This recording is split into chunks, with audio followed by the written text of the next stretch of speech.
see me? Yeah. All right, really quickly, quick video on how to do a 50 demo sheet, okay? Really important that you have this done.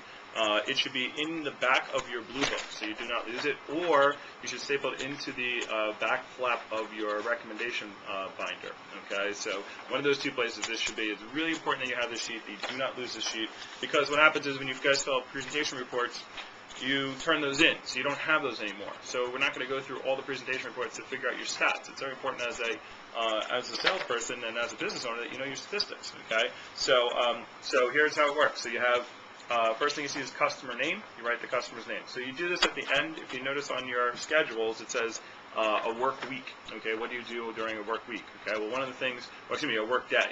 What is an official day of Cutco? One of the things is to fill out your 50 demo sheet. Really important that you do this. It takes about 2 minutes. All right. So your customer name goes here. The date you did the demo goes there.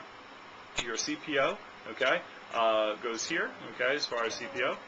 Well, David, go say hi. All right. So yes. So your CPO goes here.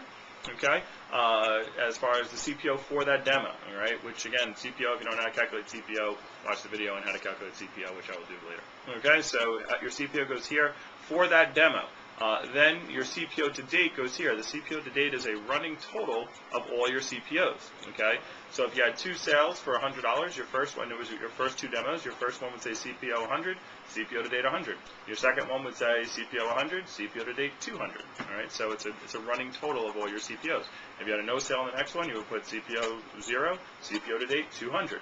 Okay, so you just keep adding this number to the CPO on that current demo to the CPO to date.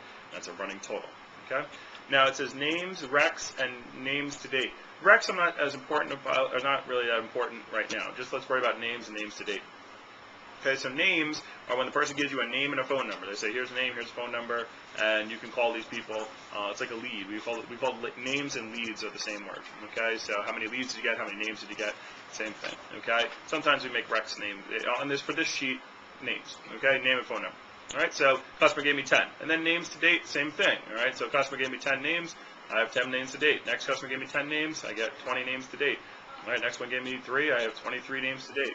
Pretty simple. Okay, a rec for this purpose of this sheet is when the person goes and makes a phone call for you. So they go and they actually make a phone call and they say, oh, you got to see my friend Deidre here, she's awesome, and you got to go do a demo with her. Okay, so here's why this is important. You know, here's Yitz. Yitz, one of our top people for the summer of 2009. 2009, okay, 2009.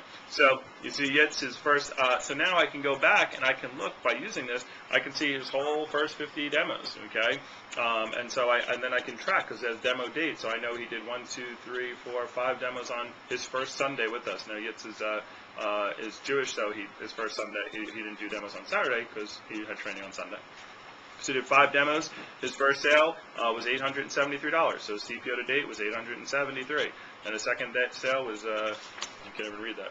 Oh, the other way, $250. So now his career CPO was $1,153. All right, and then the next sale was $81. So on and so forth. Okay. Now you see, he struggled with names at first. He had 2. I had 2. He didn't know how to fill this out at first either, okay? So he wrote 2 recs and whatever, so this is all messed up too, but that should be 7, okay? So 7 names to date. Then he got 3, 10 names to date. Then he got none, 10 names to date. Then he got none, 10 names to date. Now you see, guys, Yitz in the beginning sucked at names, okay? Look at that now. So now I know what to fix. I like, okay, hey, we need to work with Yitz with recommendations, all right? He's not getting a lot of them, all right? So if you go down here, look at the improvement, all right? Then he's got 10, 4, 32, 15, 10, 10, 11, 10, 10, 13, 10, 20, 30, 30, 10, all right? So we fixed that, all right? So, I see here he went through a streak of no sales, okay? I was a ball of fire. By the way, that's probably when he went from people that he knew to seeing recommendations because he didn't have the skills yet to do it. So this kind of helps me as a manager help you, and you're going to bring this to your PC every week, okay? Then also I could do this, like I can see here's his first 10 days in the company. I know at the end of his first 10 days I can cut it off. I know he had $6,706 in sales. He earned $1,176.50, okay?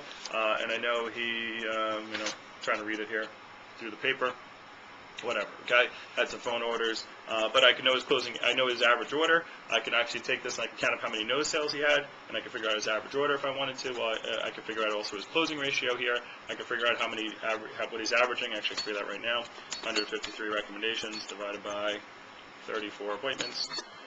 He was averaging like 4.5 per demo, okay? Because remember in the beginning he was struggling with that, and so we can figure out all the stats from this piece of paper. This is why it's a very important piece of paper, and you can see your improvement or where you need help.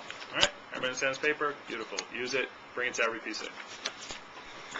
Fill it out every night.